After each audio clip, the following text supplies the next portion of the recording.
Breaking news Murbad. Murbad तालुक्यातील मोरोशी येथील शासकीय आदिवासी आश्रमशाळेतून एक अत्यंत धक्कादायक घटना समोर आली आहे. शाळेत निवासी असलेल्या इयत्ता 10वीत शिकणाऱ्या कोमल भास्कर खाकर वय 16 वर्षे या विद्यार्थिनीने दिनांक 25 रोजी गळफास घेऊन आत्महत्या केली आहे. या घटनेनंतर संतप्त पालक आणि ग्रामस्थांनी शाळेच्या प्रशासनावर गंभीर आरोप करत मृतदेह स्वीकारण्यास नकार देत आक्रमक भूमिका घेतली होती. या प्रकरणाची गंभीर दखल घेत शहापूर एकात्मिक आदिवासी विकास प्रकल्पाचे प्रकल्पाधिकारी दिवाकर काळपांडे यांनी तात्काळ घटनास्थळी भेट देऊन चौकशी केली आणि अप्पर आयुक्त ठाणे यांना सविस्तर अहवाल सादर केला.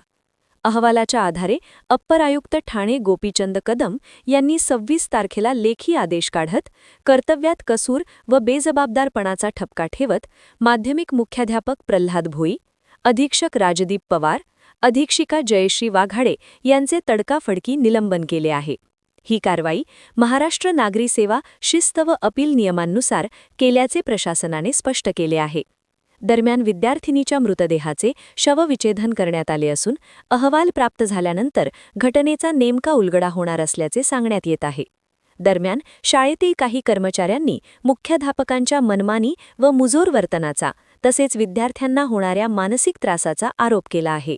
या धक्कादायक घटनेमुळे आदिवासी आश्रमशाळांमधील विद्यार्थ्यांच्या सुरक्षिततेचा प्रश्न पुन्हा ऐरणीवर आला आहे.